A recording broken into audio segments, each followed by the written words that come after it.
بسم اللہ الرحمن الرحیم تنبیہات الاول لتوکید الخبر ادوات کثیرۃ۔ خبر کے تین اقسام پہلے آپ نے پڑھ لیا ہے۔ خبر کے تین اقسام: خبر ابتدائی، خبر طلبی اور خبر انکاری۔ اور اس سلسلے میں کچھ نکات ہے، کچھ تنبیہات ہے۔ صاحب کتاب آپ کو یہ سمجھانا چاہ رہا ہے تو یہ آپ کو سمجھا رہے ہیں۔ نمبر 1 تنبیہ، چونکہ خبر طلبی اور خبر انکاری میں تاکید کی ضرورت تھی، تو اس تاکید کے لیے کلام عرب میں ادوات ہے، یعنی کچھ ابزار ہے، کچھ حروف ہے، کچھ کلمات ہے جس کے ذریعے سے کلام کی تاکید کی جاتی ہے۔ تنبیہ اول میں ان ادوات تاکید کی فہرست بتا دیں گے۔ مثالیں تو ادبیات کی کتابوں میں بتائی گئی ہے، دوبارہ مثال دینے کی ضرورت نہیں ہے۔ یہ تنبیہ اول۔ اس کے بعد تنبیہ دوم کا خلاصہ وہاں تک پہنچ جائے تو ہم بتائیں گے، پہلے اس تنبیہ کو پڑھیں گے۔ تنبیہات الاول لتوکید الخبر ادوات کثیرۃ۔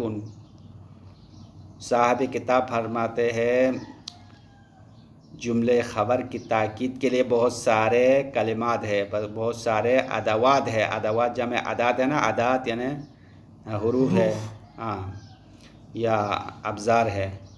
وَأَشْهَرُهَا، ان ادوات کثیرہ میں سے جو سب سے مشہور ہے ان ہے۔ ابھی آپ حساب لگاؤ تو کتنے ہوتے ہیں؟ ان ہے و ان ہے 2، لام الابتداء 3، و احرف التنبیہ، حروف تنبیہ بھی تاکید کے لیے آتا ہے، جیسے کہ الا ہے، اما ہے۔ 4 ہو گیا۔ والقسم، قسم تاکید کے لیے ہے۔ 5 ہو گیا۔ ونونا التوکیدی، 2 نون تاکید، نون تاکید ثقیلہ و خفیفہ تاکید کے لیے ہے۔ کتنے ہو گئے؟ 5 ہو گئے، 6 ہو گئے، 6۔ والحروف الزائدہ، اور کسی کلمے میں ایک زیادہ حرف آ جائے تو وہ بھی تاکید شمار ہوتا ہے، حروف زائد۔ یہ 7 ہو گئے، جیسے کہ تفعل واستفعل۔ تفعل باب تفعل میں 2 حرف زائد آیا نہیں آیا، تا اور عین پر شد آیا ہے۔ استفعل باب استفعال میں سین اور تا اضافہ آیا ہے، تو یہ حروف اضافی تاکید کا معنی دے گا۔ والتکرار، اسی طرح ایک کلمے کو تکرار کرنا بھی تاکید کا معنی دے گا۔ کتنے ہو گئے؟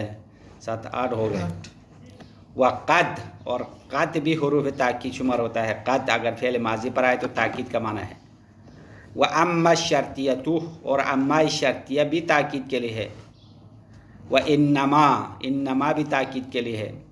وَإِسْمِيَّةُ الْجُمْلَةِ، اور جملہ اسمیہ ہونا بھی تاکید ہے۔ جملہ فعلیہ کی نسبت جملہ اسمیہ میں تاکید زیادہ ہے۔ وَضَمِيرُ الْفَصْلِ، اور فاصلے والے ضمیر بھی تاکید کے لیے ہے۔ وَتَقْدِيمُ الْفَاعِلِ الْمَعْنَوِي، اور جو چیز معنی میں فاعل ہے اس کو پہلے لانا، چونکہ اگر کوئی اسم پہلے لائے تو فاعل فعل سے پہلے تو نہیں آئے گا، وہ مبتدا کہلائے گا، لیکن معنی میں فعل کا فاعل شمار ہے۔ مثلا ضرب زیدون، زیدون ضربا، تو زیدون کو پہلے جب آپ لائیں گے نا تو ترکیب میں زیدون مبتدا کہلاتے ہیں، اما معنی میں ضربا کا فاعل وہی زید ہے نا، کوئی اور تو نہیں ہے۔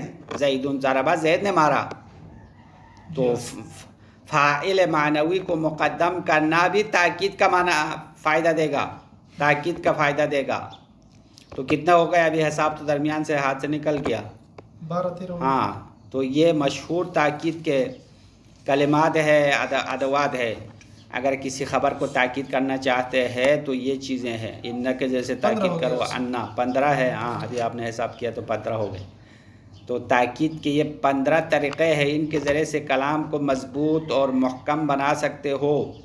یہ تنبیہ اول آپ کو بتا دیا۔ الثانی تنبیہ دوم، دوسری تنبیہ میں فرماتے ہیں یسمى اخراج الکلام علی الاضرب الثلاثة السابقہ اخراجا علی مقتضى ظاہر الحال۔ فرماتے ہیں 3 کلام کے 3 حالات تھے جو گزشتہ بحث میں بتا دیا۔ وہ 3 حالات کیا تھے؟ حالات سابقہ کا خبر ابتدائی، خبر طلبی، خبر انکاری۔ تو کلام ان 3 حالات کے مطابق بنانے کو اخراج علی مقتضی ظاہر الحال کہتے ہیں۔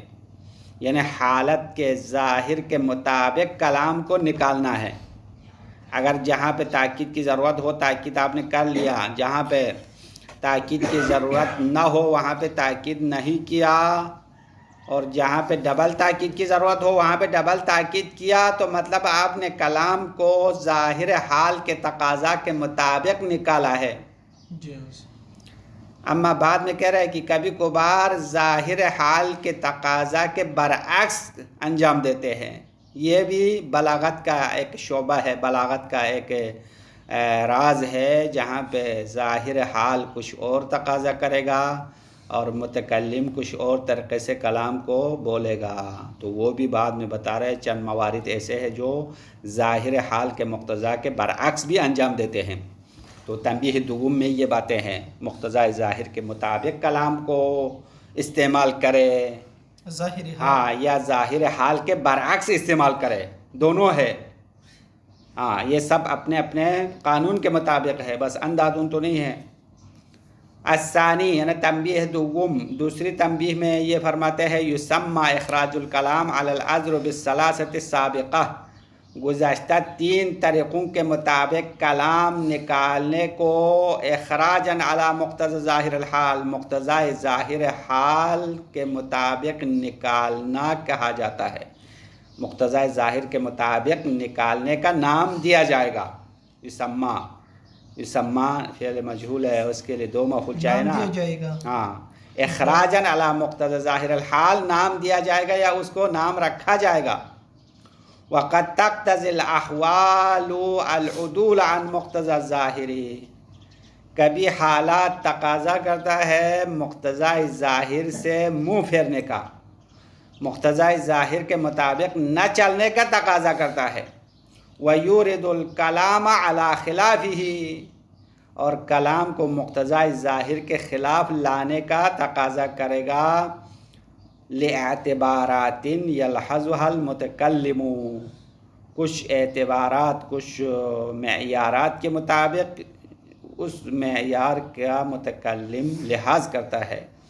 متکلم ان معیارات کو ذہن میں رکھ کر کلام کو مقتضى ظاہر کے برعکس لانا چاہتا ہے.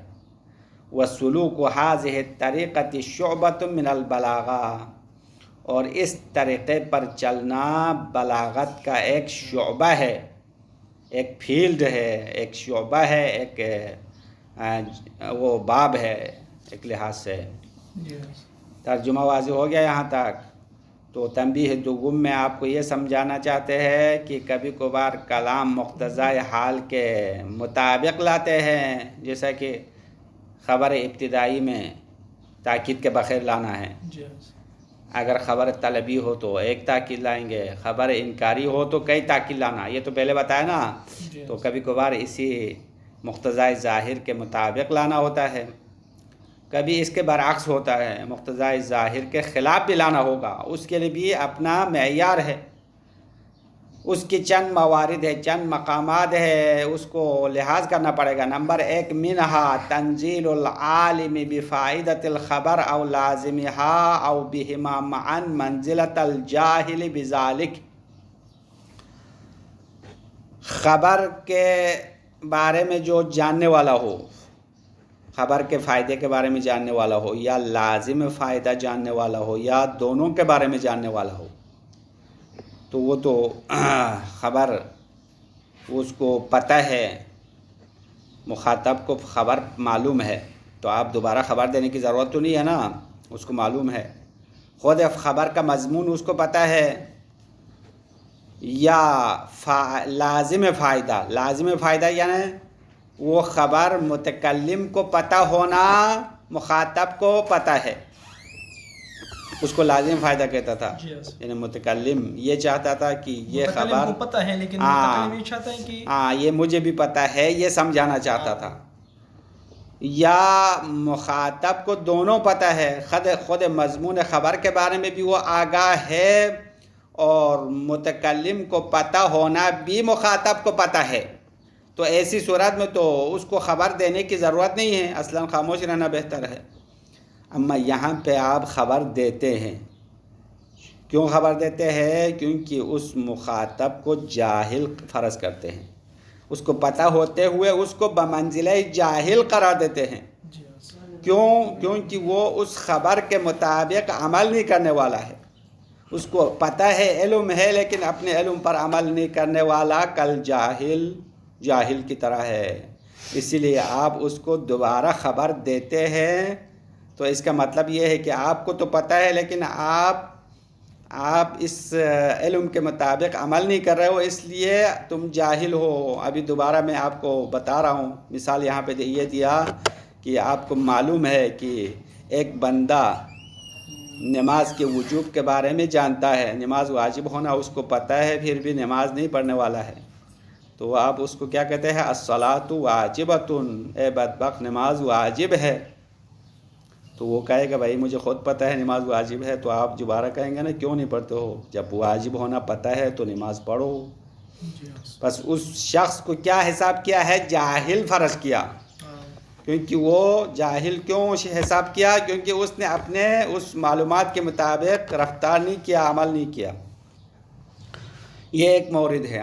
منہا یعنی ان موارد میں سے، ان اعتبارات میں سے جہاں پہ متکلم برعکس عمل کرے گا، یعنی مقتضائے حال کے خلاف چلے گا. ان میں سے ایک مورد تنزیل العالم بفائدۃ الخبر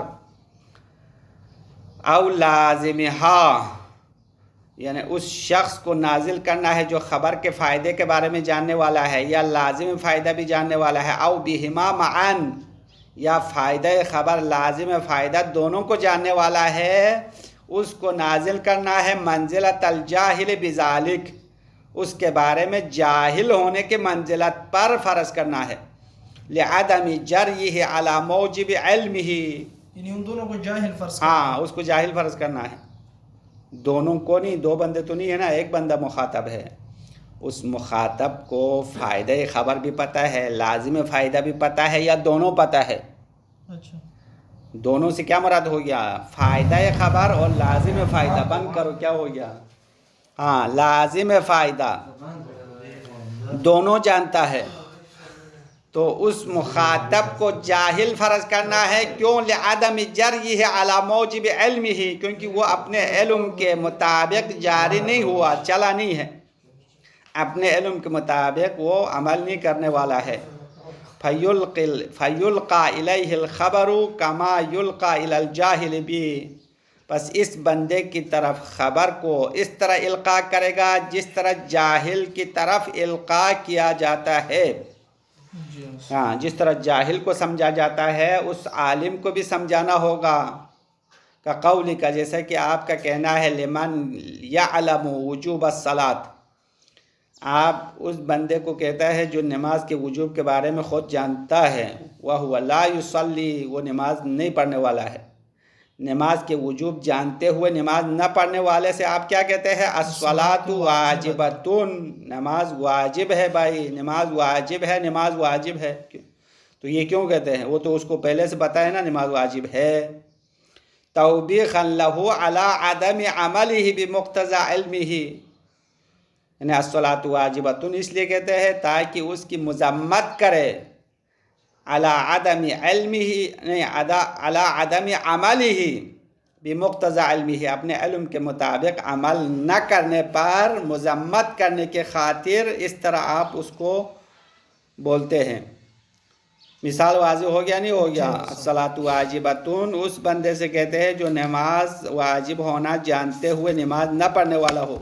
اب فرض کرو ابھی ہم آپ لوگوں پر یہ مثال تطبیق کرے تو جس بندے کو کلاس ہونا پتہ ہوتے ہوئے بھی کلاس میں نہیں آتا ہے، اس کو کیا کہتا ہے؟ بھائی کلاس ہے، تو کلاس ہونا تو اس کو پتہ ہے، پھر بھی کلاس کے ٹائم پر کمرے سے باہر جاتا ہے، باقی خالی ٹائم پر کمرے میں بیٹھا ہوا ہے، الٹا کام کر رہا ہے. ہاں اصل کام تو یہ ہے کہ ٹائم پر کلاس میں آ جائے اور خالی ٹائم پر باہر جائے.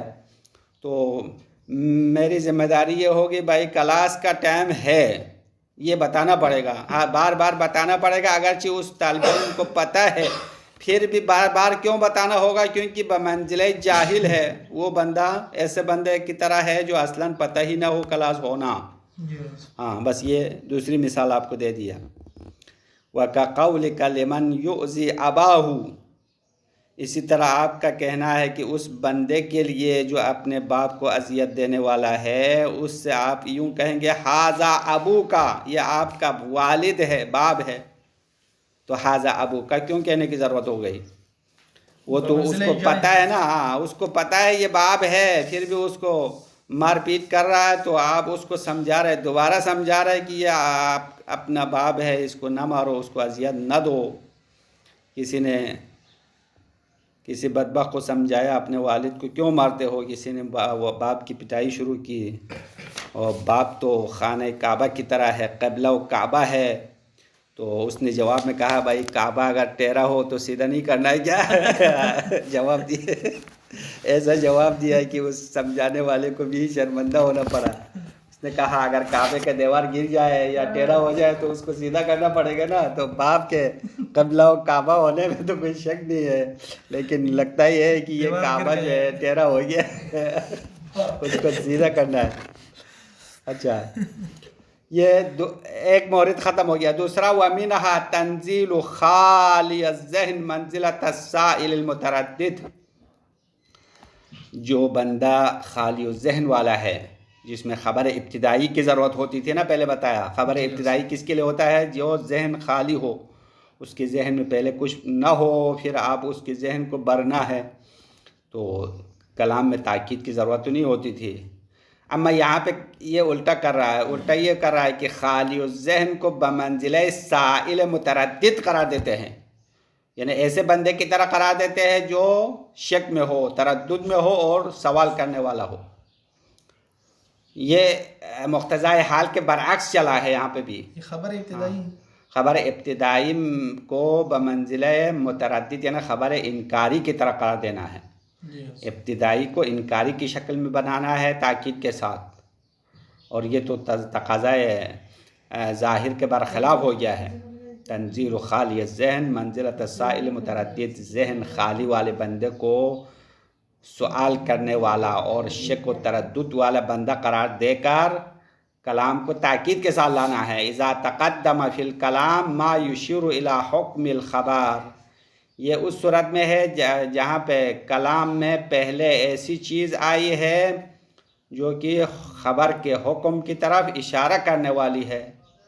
خبر کے حکم کی طرف اشارہ کرنے والی کوئی چیز پہلے مقدم ہوا ہو تو مخاطب کو سائل شمار کرنا ہے یہاں پہ، اور کلام تاکید کے ساتھ لانا ہے۔ یہاں اس کے لیے دو مثالیں ہیں، قرآن کی آیت لا رہا ہے کہ قولہ تعالی وما ابرئ نفسی ان النفس لامارۃ بالسوء، سورہ یوسف کی آیت ہے، حضرت یوسف کا قول ہے یا زلیخا کا قول ہے، یہ اختلافی ہے مفسرین میں اختلاف ہو گیا، بعد نے یہ جملہ حضرت یوسف کا جملہ قرار دیا، بعد نے زلیخا کا قرار دیا۔ تو آیت کا یہ ہے وما ابرئ نفسی، میں اپنے نفس کو بری قرار نہیں دیتا ہوں یا نہیں دیتی ہوں، اگر زلیخا نے کہا تو نہیں دیتی ہوں ہوگا، یوسف نے کہا تو نہیں دیتا ہوں ہوگا۔ ان النفس لامارۃ بالسوء، بے شک نفس برائی کی طرف زیادہ بلانے والا ہے۔ امار، یہ امار مبالغہ کا صیغہ ہے نا، زیادہ امر کرنے والا، بہت زیادہ برائی کی طرف امر کرنے والا ہے۔ اب اس آیت میں آپ نے دیکھا ان لایا ہے، ان النفس لامارۃ بالسوء، یہاں تو تاکید کا مقام تو نہیں تھا، سامنے والے جو مخاطبین ہیں ان کا ذہن تو خالی تھا، پھر یہاں انا کیوں لایا؟ تو انا اس لیے لایا کیونکہ اس سے پہلے اس حکم کی طرف اشارہ ہوا ہے، وما ابرئ نفسی، یہ نفس کے بارے میں پہلے ذکر آیا تو دوبارہ اس کے ساتھ تاکید لایا ہے۔ فمدخول انا مؤکد لمضمون ما تقدمہ، بس ان کا مدخول یعنی ان جس پر داخل ہوا ہے، ان کس پر داخل ہوا ہے؟ نفس پر داخل ہوا ہے نا، نفس، تو یہ ان کا مدخول تاکید شدہ ہے لمضمون ما تقدمہ، گزشتہ کے مضمون کے لیے، گزشتہ جملے کے مضمون کے تاکید ہے، کیوں؟ لاشعارہ بالتردد فیما تضمنہ مدخولها، کیونکہ اس اشعار تردد ہوتا ہے، یعنی تردد کا اظہار ہوتا ہے، اشعار معنی اظہار، تردد اور شک کا اظہار ہوتا ہے فیما تضمنہ مدخولها مدخولها نہیں مدخولها وعلیکم السلام فیما تضمنہ مدخولها نفس کا جو مدخول ہے اس نے جو اپنے ضمن میں رکھا ہے اس سے شک اور تردد کا اظہار ہوتا ہے. اسی وجہ سے یہاں پہ بعد میں ان کے ذریعے سے تاکید لگا دیا ہے. ترجمہ سمجھ میں آیا نہیں آیا؟ لِإِشْعَارِهِ بِالتَّرَدُّدِ اشعارہی کی ضمیر اٹھاؤ مدخول ان کا مدخول تردد کا اظہار کرتا ہے. فیما ان چیزوں میں تضمنہ مدخولها مدخول مدخولها کی ضمیر ان کا مدخول جس چیز کا معنی ضمن میں رکھا ہوا ہے اس کے اندر تردد اور شک کا اظہار ہے. یعنی مدخول انا جس چیز کو ضمن میں رکھتا ہے، مدخول انا سے کیا مراد ہو گیا؟ نفس ہو گیا. اور نفس اپنے ضمن میں کیا رکھتا ہے؟ برائی کی طرف بلانا. تو برائی کی طرف بلانا نفس کے لیے ہے یا نہیں ہے؟ یہ تردد ہے. تو اس بات کو بالکل مضبوطی سے بیان کرنے کے لیے آیت میں تاکید لایا ان النفس لامارۃ بالسوء. آپ کو اس بات میں شک و تردد نہیں ہونا چاہیے کہ نفس برائی کی طرف بلاتا ہے یا نہیں، بلکہ پکا یقین کرو نفس برائی کی طرف بلانے والا ہے. نفس کو لگام دینا پڑے گا، کنٹرول کرنا پڑے گا، ورنہ آپ کو برائی کی طرف روزانہ بلائے گا اور بار بار بلائے گا. امارہ مبالغہ کا صیغہ ہے، زیادہ امر کرنے والا ہے. ایک مثال یہ ہے. اگر یہ مثال آپ کے لیے واضح نہیں ہو سکی تو دوسری مثال دیتے ہیں وَكَقَوْلِهِ تَعَالَى وَلَا تُخَاطِبْنِي فِي الَّذِينَ ظَلَمُوا إِنَّهُمْ مُغْرَقُونَ. یہ حضرت نوح کا واقعہ ہے. حضرت نوح کو اللہ نے پہلے حکم دیا کشتی بناؤ، تو حضرت نوح نے کشتی بنا دیا.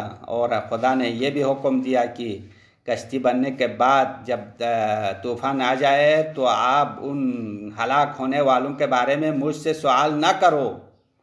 یعنی اللہ نے کہا کہ وہ غرق کیوں ہوا، ان غرق ہونے والوں کے بارے میں مجھ سے دوبارہ نہیں پوچھو، سوال نہ کرو. تو حضرت نوح نے سوال تو نہیں کیا تھا، پھر بھی آیت میں ان کے ساتھ لایا انہم مغرقون، بے شک یہ لوگ غرق ہونے والے ہیں. تو اس آیت میں حضرت نوح کو بمنزلہ سائل قرار دیا. اگرچہ حضرت نوح نے سوال تو نہیں کیا تھا، زبانی خاموش تھے. اپنے بیٹے کے بارے میں تو سوال کیا تھا، دوسرے غرق ہونے والوں کے بارے میں سوال نہیں کیا تھا. پہلے خدا نے وعدہ کیا تھا کہ اس کشتی کے بننے کے بعد آپ کے خاندان، آپ کے اہل کو بچائیں گے، باقی سب غرق ہوں گے. تو بعد میں کیا ہوا؟ حضرت نوح کا بیٹا غرق ہوا ہے نہیں ہوا؟ تو حضرت نوح نے سوال کیا کہ ان ابنی من اہلی، میرا بیٹا تو میرا اہل تھا، یا اللہ آپ نے اپنے وعدے کے مطابق عمل تو نہیں کیا؟ نعوذ باللہ. اس طرح حضرت نوح نے سوال کیا نا، بہرحال اعتراض تو نہیں تھا، بس سوال ہو گیا. تو حضرت نوح کو جواب دیا اللہ نے انہ لیس من اہلک انہ عمل غیر صالح. یہ قرآن کی آیت ہے کہ یہ تو آپ کا بیٹا تو تھا لیکن آپ کے اہل بیت شمار نہیں ہوتا تھا. کیوں؟ کیونکہ انہ عمل غیر صالح، وہ بدکار تھا، اس کا نیک عمل نہیں تھا. اس وجہ سے اہل ہونے کے لیے، اہل بیت رسول ہونے کے لیے نیک عمل والا ہونا چاہیے. بس صرف رشتہ ہونا کافی نہیں ہے، رشتہ داری کافی ہے کیا اہل ہونے کے لیے؟ اہل بیت اس لیے کہتا ہے کہ اس شخص کی اہلیت ہو، اس کے ساتھ نسبت ہونے کے قابل ہونا چاہیے. بس اسی موضوع پر آپ ایک تقریر کر سکتے ہیں اگر کرنا چاہے تو. چونکہ اہل سنت تو چاہتے ہیں کہ پیغمبر کے اہل بیت میں سارے ازواج مطہرات سب کو شامل کرنا چاہتے ہیں نا. کچھ لوگ تو اصحاب کو بھی شامل کرنا چاہتے ہیں. وہ سب جو ہے آل رسول ہے، اہل رسول ہے. ایک بدبخت جو تقریر میں بھی کہہ رہا تھا کہ وہ جس طرح آل فرعون سے مراد فرعون کے سارے قوم ہے، اسی طرح آل رسول سے مراد پیغمبر کے اولاد نہیں ہے بلکہ سارے جو ہے امت ہے. اتنا یعنی امت پیغمبر کو بھی آل رسول میں شامل کیا تھا. اس طرح جو ہے اہل بیت کی شان کو کم کرنے کے لیے یہ لوگ گناؤن سازش میں مبتلا ہے، ہم ان کے بھرپور مذمت کرتے ہیں، شدید الفاظ میں ان پر لعنت بھیجتے ہیں. ہاں کیونکہ یہ اہل بیت کی عداوت اور دشمنی میں عجیب غریب باتیں کرتے ہیں، قرآن کی آیتوں کی تاویل کرتے ہیں. اچھا، یہ مثال قرآن کی آیت میں حضرت نوح کے بارے میں دیا. وَلَا تُخَاطِبْنِي، اللہ نے حضرت نوح سے فرمایا کہ آپ مجھے خطاب نہ کرے فی الذین ظلموا، ان لوگوں کے بارے میں جنہوں نے ظلم کیا. انہم مغرقون، بے شک وہ غرق ہونے والے ہیں. لما امر المولا نوحا اولا بصنع الفلک، جب اللہ نے حضرت نوح کو حکم دیا، مولا نے، مولا سے مراد خدا مراد ہے، اللہ تعالیٰ نے حضرت نوح کو حکم دیا کشتی بنانے کے بارے میں حکم دیا ہے پہلے. وَاصْنَعِ الْفُلْكَ بِأَعْيُنِنَا، قرآن کی آیت ہے، ہمارے سامنے، ہمارے آنکھوں کے سامنے کشتی بناؤ. وَنَهَاهُ ثَانِيًا عَنْ مُخَاطَبَتِهِ بِالشَّفَاعَةِ فِيهِمْ، اس کے بعد خدا نے حضرت نوح کو دوبارہ نہیں کیا، منع کیا، عن مخاطبتہ، خدا سے مخاطب ہونے سے نہیں کیا، بالشفاعۃ فیہم، ان ظالمین کے سفارش کرنے کے بارے میں. ظالمین کو بچانے کے لیے دوبارہ سفارش نہیں کرنا ہے. پھر صار مع کونہ غیر سائل فی مقام السائل متردد، تو ایسی صورت میں حضرت نوح سائل نہ ہونے کے باوجود مقام سائل کے رتبے پر رکھا ہے. یعنی حضرت نوح نے سوال نہیں کیا تھا، پھر بھی اس کو سائل شمار کیا ہے. سائل متردد، ہاں، سائل یعنی سوال کرنے والا اور شک کرنے والے میں شمار کیا ہے، اس لیے ان کے ساتھ تاکید ہے. ہاں چلو خیر، مسئلہ نہیں ہے، پورا لیٹ ہو جائے تو کوئی مسئلہ نہیں ہے. ہاں، سار مع کونہ غیر سائل، حضرت نوح سائل نہ ہونے کے باوجود سارا یعنی ہو گیا، فی مقام السائل متردد، سائل متردد کی جگہ پر قرار پایا، ہو گیا. حل حکم اللہ علیہم بالاغراق، یعنی حضرت ابراہیم نے، حضرت نوح اگر سوال کرے تو اس طرح سوال کرنا چاہیے. اس کے جو ذہن میں سوال پیدا ہوتا تھا نا، وہ یہ تھا کہ حل حکم اللہ علیہم بالاغراق، آیا اللہ نے ان ظالموں پر غرق ہونے کا حکم لگایا ہے یا نہیں لگایا. یہ سوال حضرت نوح نے زبان پر تو نہیں نکالا، بلکہ یہ اس قسم کے سوال کرنے والا شمار کیا ہے. فَأُجِيبَ بِقَوْلِهِ إِنَّهُمْ مُغْرَقُونَ، پھر حضرت نوح کو جواب دیا گیا کہ بے شک اور بے شک یہ لوگ غرق ہونے والے ہیں. کیونکہ انہم مغرقون میں دو تاکید ہے، ایک تو انہ ہے، دوسرا جملہ اسمیہ ہونا بھی تاکید شمار ہوتا ہے. پہلے بتایا نا تنبیہ اول میں، تاکید کے ادوات میں سے ایک کیا ہے؟ جملہ اسمیہ ہونا، اور انہ بھی تاکید ہے. تو مطلب یقیناً یہ لوگ غرق ہونے والا ہے، غرق ہونے والے ہیں، جمع ہے اردو میں. اردو کا بھی غرق نہیں کرنا چاہیے، جہاں تک گرامر کا قانون ہے ان کی رعایت ہونی چاہیے. ہاں، ابھی ہم حضرت نوح کے قوم کو غرق کر رہے ہیں تو اردو کو بھی غرق کرنا چاہ رہے ہیں. تو انہم مغرقون کا ترجمہ کیا ہوگا؟ بے شک اور بے شک یہ لوگ غرق ہونے والے ہیں.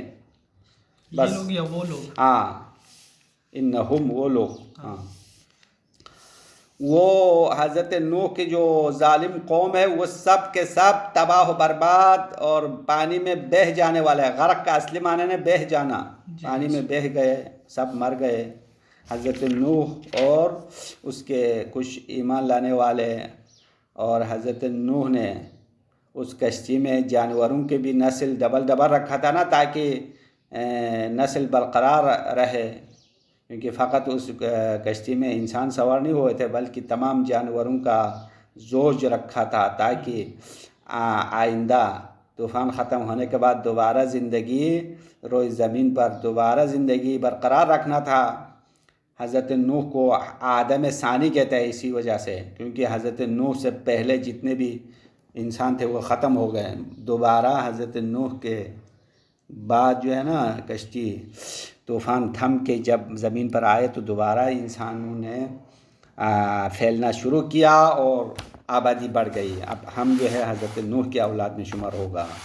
حضرت نوح کے بیٹوں میں سے کسی ایک کی اولاد ہے. اب کس حضرت نوح کے سنا ہے 12 بیٹے تھے، ان میں سے کس بیٹے کی اولاد ہے وہ تو ہمیں پتہ نہیں ہے. شجرہ نسب ڈھونڈنا پڑے گا. وصلی اللہ علی محمد و آلہ الطاہرین. ٹائم کتنا ہوا یہ تو پتہ نہیں ہے، کتنے منٹ کا ہوتا رسول یہاں.